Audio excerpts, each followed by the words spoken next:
परमेश्वर कबीर जी ने अपने घर यानी सतलोक का वर्णन करते हुए बताया है कि मैं जो पूर्ण मोक्ष मार्ग का भेद बता रहा हूँ उसको संसार में कोई नहीं जानता।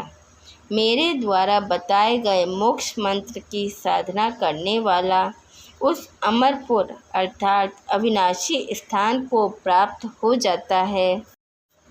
सत साहिब भाइयों और बहनों, स्वागत है आपका एक बार फिर आपके अपने चैनल कबीरा लाइब्रेरी पर। आज से हम कबीर सागर के सरलाट की श्रृंखला शुरू करने जा रहे हैं, जिसमें कबीर सागर का प्रथम अध्याय ज्ञान सागर है। इस ज्ञान सागर अध्याय में परमेश्वर कबीर जी ने अपने निवास स्थान सतलोक तथा उसमें रहने वाले हंस आत्माओं की सतलोक में विशेष स्थिति बताई है, जो काल ब्रह्म के लोक में नहीं है। मुक्ति भेद मैं कहूँ विचारी, ता कहम नहीं जानत संसारी।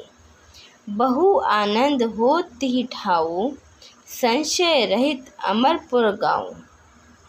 तहवा रोग शोग नहीं कोई, क्रीड़ा विनोद करे सब कोई। चंद्र न सूर दिवस नहीं राती, वर्ण भेद नहीं जाति अजाति। तहवा जरा मरण नहीं होई, बहुत आनंद करे सब कोई। पुष्पक विमान सदा उजियारा, अमृत भोजन करत आहारा।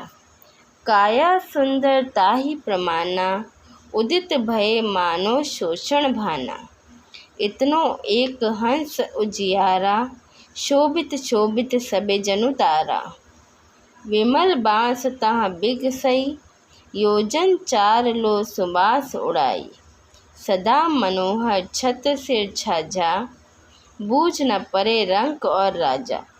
नहीं तहाँ काल वचन की खानी, अमृत वचन बोलत भलबानी। आलस निंद्रा नहीं प्रकाशा, बहुत प्रेम सु सुख करे विलासा। अस सुख है हमारे घर, कह कबीर समुझाए। सत शब्द को जान के अस्थिर बैठे जाए। परमेश्वर कबीर जी ने अपने घर यानी सतलोक का वर्णन करते हुए बताया है कि मैं जो पूर्ण मोक्ष मार्ग का भेद बता रहा हूँ उसको संसार में कोई नहीं जानता। मेरे द्वारा बताए गए मोक्ष मंत्र की साधना करने वाला उस अमरपुर अर्थात अविनाशी स्थान को प्राप्त हो जाता है। वहाँ पर बहुत आनंद है। वहाँ पर अमर शरीर प्राप्त होता है, जिसमें कभी रोग नहीं लगता। वहाँ पर कोई शोक नहीं है। सर्व मोक्ष प्राप्त आत्माएं आनंद करते हैं। उस सतलोक में कोई चांद सूरज तथा दिन रात नहीं है। वहाँ पर चार वर्ण यानी ब्राह्मण वैश्य क्षत्रिय शूद्र नहीं है, इसलिए वहाँ जाति भेदभाव में नहीं है। हमारे अमर लोक में जरा यानी वृद्धावस्था तथा मृत्यु नहीं होता।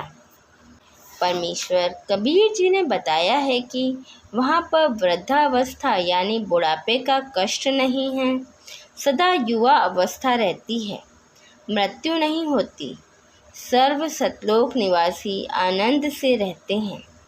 जिस पुष्पक विमान का वर्णन रामायण में आता है कि जिस समय श्री राम जी लंका के राजा रावण पर विजय प्राप्त करके रावण को मारकर सीता जी के साथ पुष्पक विमान में बैठकर अयोध्या नगरी आए थे, ऐसे पुष्पक विमान सतलोक में प्रत्येक हंस के महल के सामने खड़ा है।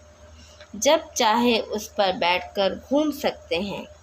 उस सतलोक में सदा प्रकाश रहता है। वह सतलोक स्वयं प्रकाशित है। करोड़ों सूर्यों जितना प्रकाश उस सतलोक की धरती का अपना है, जिसमें गर्मी नहीं है, इसलिए वहाँ सूर्य की आवश्यकता नहीं है और इसी कारण से दिन रात भी नहीं है। सतलोक में प्रत्येक हंस यानी मानव के शरीर का 16 सूर्यों जितना प्रकाश है।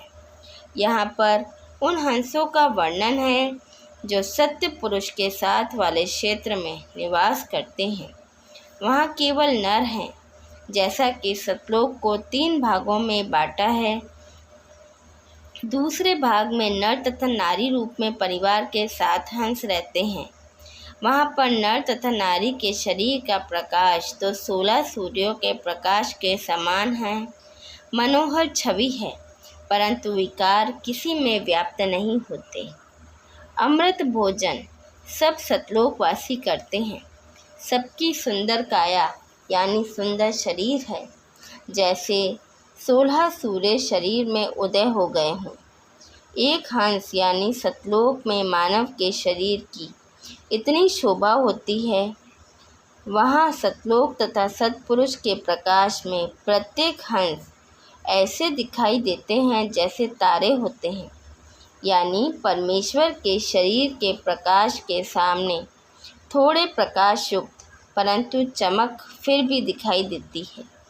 वहाँ पर सबको दिव्य नेत्र प्राप्त होते हैं जो सूक्ष्म से सूक्ष्म को भी देख लेते हैं।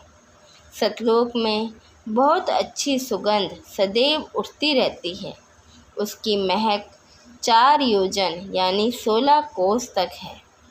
सतलोक में प्रत्येक देवात्मा के सिर के ऊपर देवी शक्ति से अपने आप छत्र शोभित रहता है।